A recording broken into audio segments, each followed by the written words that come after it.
Very much, Brittany. Well, we still have time until the new school year starts, but it's never too early to start getting your kids' immunizations up to date. So this morning, the Mesa Fire Department wants to help parents avoid the late summer rush of students needing those vaccinations for school, and they're offering actually free summer clinics throughout the months of June and July. So this morning, Larissa Dvorak, who's an engineer with the Mesa Fire Department, is joining us. Thanks for being here this morning, Larissa. Thank you. Thanks for having me. And actually, some schools systems already start at the end of next month. So I know Chandler starts July 23rd, so it'll be here before we know it. Right. Let's talk about immunizations. There are, of course, certain requirements per school year, per age group. Yes.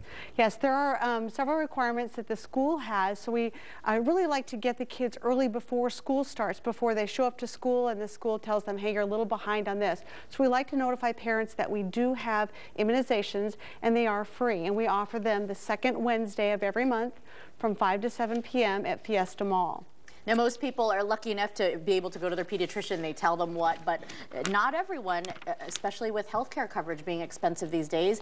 But that's why you guys offer this. What do we need to know about who needs what? Well, what we tell parents is that there are several schedules that parents need to look at. We have daycare schedules and we have school schedules. Okay. And what you can see right here is the Arizona School Immunization requirements. You can find these on the Department of Health Services website. Okay. And also through the CDC also has several requirements for children as well. So what we like to tell parents is if you have someone going into kindergarten, there are a couple of vaccines that they will need before they start, and also your 5th and 6th graders. We have 5th and 6th graders need their tetanus, diphtheria, and pertussis, and their meningococcal vaccines, and those are very important at those age groups. This is a lot to keep track of. I'm just looking at this list going, oh my goodness, it's hard to remember all this, but that's great that you can find it all online. Now talk about the importance of why do you guys do this so early? In Mesa, you guys don't start up till almost the second week of August. That's correct. We do this early because we've found typically that we have a back-to-school clinic that occurs in August. Ours this year will be on August 8th, the first day of school.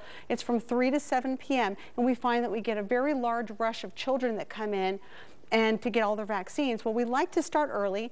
We actually, in June and July, will have a couple more clinics to get ready for that to avoid some of that rush. And this is a couple of locations that you'll have them at here? Correct. Yep. We have at our Fire Station 217 on East Baseline, and our West Mesa location is at Fiesta Mall. Okay. And then talk about, sometimes it comes up storage being an issue. It's hot out there. How do we know, and not just with the Mesa Fire Department, but wherever you get your child immunized, how do you know that you're getting a vaccine that's up to date, that's current, and that's good? Well, it really is up to the provider and their storage methods. There are some requirements, temperature requirements, because vaccine is very temperature sensitive.